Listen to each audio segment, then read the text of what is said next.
Telugu YouTube ఛానల్లో మీ వ్యాపార ప్రకటనల కోసం 9154949554కి కాల్ చేయండి. నమస్తే, వెల్కమ్ టు KTV తెలుగు. నేను వసంత్. లోక్సభ ఎన్నికలు సమీపిస్తున్న వేళ రెండు తెలుగు రాష్ట్రాల్లో అనేకమైన ప్రధాన పార్టీలందరూ కూడాను 2 జాతీయ పార్టీలు 4 ప్రధాన పార్టీలు గెలిపే లక్ష్యంగా ముందుకెళ్తున్నారు. ఇక ఇదే తరుణంలో ఎన్నికల బరిలో ఉన్నారు అందరూ కూడాను. అదేవిధంగా ప్రతి ఒక్కళ్ళు కూడాను ప్రజలు కలిసే పనిలో ఎవరు బిజీలో వాళ్ళు ఉన్నారు, గెలిచే ప్రయత్నాల్లో ఎవరి వ్యూహాలు వాళ్ళైతే రచిస్తూ ఉన్నారు. కానీ ఇక్కడ మొదటి నుంచి కూడా జెండా మోసిన నాయకులకు కానీ కార్యకర్తలకు కానీ టికెట్లు ఇవ్వడం లేదు. పక్క పార్టీ నుంచి నేతలు ఎవరు వస్తున్నారో వాళ్ళకి మాత్రమే ప్రాధాన్యత ఇస్తున్నారని చెప్పేసి పార్టీలో ఉన్న నేతలు, అంతర్గతంగా ఉన్న శ్రేణులు ఎవరైతే ఉన్నారో వాళ్ళు వాపోతున్న పరిస్థితి. ఏది ఏమైనా సరే పక్క పార్టీ నుంచి వచ్చే నేతలు మాత్రమే బలంగా ఉంటున్నారా? అసలు పక్క పార్టీ నేతలకే టికెట్లు ఎందుకు ఇస్తున్నారు?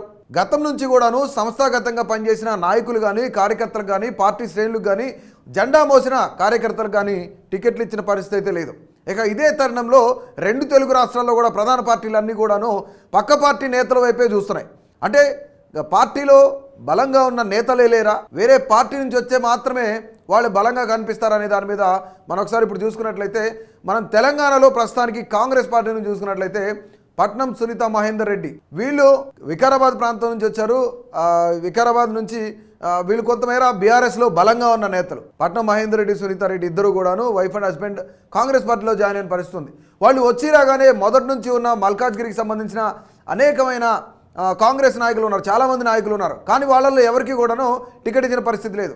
వికారాబాద్ ప్రాంతం నుంచి వచ్చిన వాళ్ళకి మాత్రమే మల్కాజ్గిరి టికెట్ కట్టబెట్టారు. ఇక ఇదే తరుణంలో ఖైరతాబాద్ ఎమ్మెల్యేగా ఉన్న దానం నాగేందర్ బీఆర్ఎస్ను వీడి కాంగ్రెస్లో జాయిన్ అయిన పరిస్థితి ఉంది.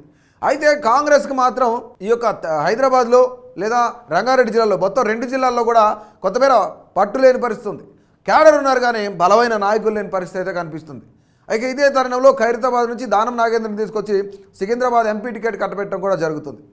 ఇక ఇంకోటి చూసుకున్నట్లయితే చేవేళ్ల ఎంపీగా ఉన్న సిట్టింగ్ ఎంపీగా ఉన్న గడ్డం రంజిత్ రెడ్డి బీఆర్ఎస్ని వీడి కాంగ్రెస్లో జాయిన్ అయ్యారు. ఆయన వచ్చి రాగానే మొదటి నుంచి అక్కడ ఎవరైతే ఉన్నారో వాళ్ళకి టికెట్ కేటాయించకుండా గడ్డం రంజిత్ రెడ్డి కూడా టికెట్ కేటాయించింది కాంగ్రెస్ పార్టీ. ఇక ఇదే తరుణంలో బీజేపీలో మనం ఒకసారి చూసినట్లయితే బీఆర్ఎస్ నుంచి పోటీ చేసి ఓడిపోయిన గోడెం నగేష్కి మాత్రం ఆదిలాబాద్ టికెట్ కట్టబెట్టింది. సోయం బాబురావుని పక్కన పెట్టారు అక్కడ. అంటే ప్రధానంగా ఇక్కడ మనం చూసుకున్నట్లయితే పక్క పార్టీ నుంచి ఎవరైతే వస్తున్నారో వాళ్ళే కొంతమేర బలంగా ఉన్నారా, అంటే పార్టీలో ఉన్న నేతలు ఎవరు కూడాను బలంగా లేరా అనేది కూడా మనం ఆలోచించుకోవాల్సిన పరిస్థితి ఉంది. అంటే అరువు నేతలకి ఇంపార్టెన్స్ ఇస్తున్నారు కానీ సంస్థాగతంగా పనిచేసి క్షేత్రస్థాయిలో కార్యకర్తల్ని డెవలప్ చేసిన పార్టీని డెవలప్ చేసిన నాయకులకు మాత్రం చివరాఖరికి మొండి చేయి చూపించిన పరిస్థితి అయితే నెలకొంది. ఇక బీబీ పాటిల్ని తీసుకొచ్చి బీజేపీ కూడా ఆయనకి ఎంపీ టికెట్ కేటాయించడం కూడా జరిగింది. ఇక ఇదే తరుణంలో సీతారాం నాయక్ కూడా మహబూబాబాద్ టికెట్ కట్టబెట్టడం జరిగింది. ఇక హుజూర్ నగర్ నుంచి ఓడిపోయిన బీఆర్ఎస్ ఎమ్మెల్యే అభ్యర్థి ఓడిపోయారు ఆయన సైదిరెడ్డిని నల్గొండ ఎంపీగా పోటీ చేయనిస్తుంది బీజేపీ పార్టీ. ఇక బీజేపీకి సంబంధించి సైదిరెడ్డి హుజూర్ నగర్ ఎమ్మెల్యేగానే ఆయన విజయం సాధించలేదు. కానీ అక్కడున్న సంకినేని శ్రీనివాస్ని మాత్రం పక్కన పెట్టారు. సైదిరెడ్డికి బీఆర్ఎస్ నుంచి వచ్చిన సైదిరెడ్డికి మాత్రం టికెట్ ఇచ్చారు. అంటే సంకినేని కన్నా సైదిరెడ్డే బలంగా ఉన్నారా అనేది కూడా ఒకసారి మనం కంపేర్ చేసి చూసుకోవాల్సిన పరిస్థితి అయితే ఉంది. ఇక వర్ధన్నపేట నుంచి మాజీ ఎమ్మెల్యే ఆరూరు రమేష్ బాబుని తీసుకొని ఆయనకు వరంగల్ టికెట్ కేటాయించడం కూడా జరిగింది. అంటే మొదటి నుంచి కూడాను అక్కడ సంస్థాగతంగా పనిచేస్తున్న నాయకులు ఎవరు లేరా? అంటే ఇంతకుముందు కాంగ్రెస్ ఎమ్మెల్యేగా పనిచేసి కాంగ్రెస్ని వీడి బీజేపీలోకి వచ్చిన కొండేటి శ్రీధర్ లాంటి వ్యక్తులు ఉన్నారు. అంటే ఆయనకి మనతో కొంతమేర అక్కడ మంచి పేరున్నప్పటికీ కూడాను ఆయన ఆర్థికంగా బలంగా లేని పరిస్థితి అయితే కనిపిస్తూ ఉంది. ఇక బీఆర్ఎస్ విషయానికి వస్తే కనుక రాగిడి లక్ష్మారెడ్డి ఆయన కాంగ్రెస్ నుంచి బీఆర్ఎస్లోకి వెళ్ళిన పరిస్థితి, ఉప్పల్ టికెట్ ఆయనకి ఇవ్వలేదని చెప్పేసి ఆయన అక్కడికి వెళ్ళిన పరిస్థితి అయితే బీఆర్ఎస్కి వెళ్ళిన పరిస్థితి అయితే ఉంది. ఆయనకి మల్కాజ్గిరి టికెట్ కట్టబెట్టడం కూడా జరిగింది బీఆర్ఎస్ పార్టీ. ఇక కాసాని జ్ఞానేశ్వర్కి సంబంధించి ఆయన తెలంగాణ తెలుగుదేశం పార్టీ అధ్యక్షుడిగా ఉన్నారు. కానీ ఆయన ఎన్నికల్లో పోటీ చేయలేదని 2023 ఎన్నికల్లో పోటీ చేయలేదని టీడీపీని వదిలేసి కాసాని జ్ఞానేశ్వర్ బీఆర్ఎస్లో చేరిన పరిస్థితి అయితే నెలకొంది. ఇక ఆయనకి చేవేళ్ల టికెట్ కట్టబెట్టడం కూడా జరిగింది.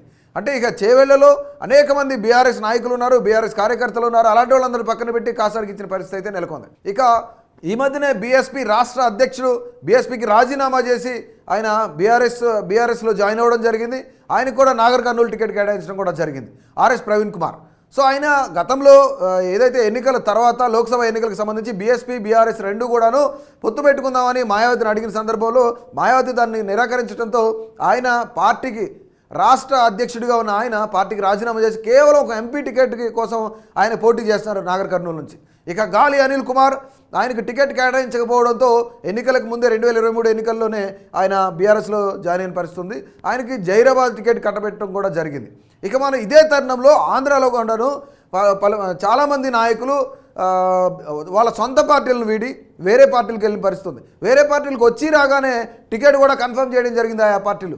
అదే తరుణంలో మనం ఒకసారి చూసుకున్నట్లయితే వైసీపీని వీడి టీడీపీలోకి వచ్చిన వాళ్ళు మనం ఒకసారి చూసుకుందాం. ఒంగోలు మాగుంట శ్రీనివాసులు రెడ్డి ఆయన ఒంగోలు ఎంపీగా ఉన్నారు, సిట్టింగ్ ఎంపీగా ఉన్నారు. ఆయన వైసీపీని వీడి టీడీపీలోకి రావడంతోనే ఆయనకు కూడా టికెట్ కేటాయించడం కూడా జరిగింది, ఎంపీ టికెట్. అలాగే వేమిరెడ్డి ప్రభాకర్ రెడ్డి ఆయన నెల్లూరు రాజ్యసభ సభ్యుడిగా ఉన్నాడు. ఆయన వైసీపీని వీడి టీడీపీకి రావడంతోనే ఆయనకు కూడా టికెట్ ఫైనల్ చేయడం కూడా జరిగింది. ఇక కొలుసు పార్థసారథి నూజివీడ్ నుంచి ఆయన నూజివీడ్ టికెట్ కూడా కేటాయించారు. గతంలో పెనమలూరు వైసీపీ ఎమ్మెల్యేగా ఉన్నారు. ఆయన్ని పెనమలూరు నుంచి మార్చి నూజివీడ్కి ఇవ్వడం కూడా జరిగింది. ఇదే తరుణంలో మరొక టీడీపీ కేటాయించిన సీటు చూసుకున్నట్లయితే మనం మైలవరం నియోజకవర్గం చూసుకున్నట్లయితే వసంత కృష్ణప్రసాద్ ఆయన వైసీపీ సిట్టింగ్ ఎమ్మెల్యేగా ఉన్నారు.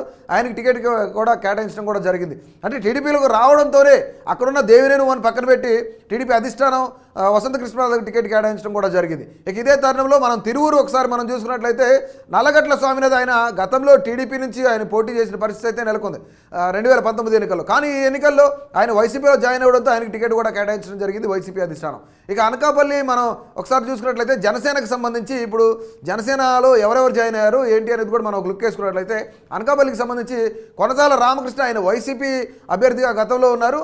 వైసీపీని వీడి జనసేనలోకి రావడంతో ఆయనకు అనకాపల్లి టికెట్ కూడా కేటాయించడం కూడా జరిగింది.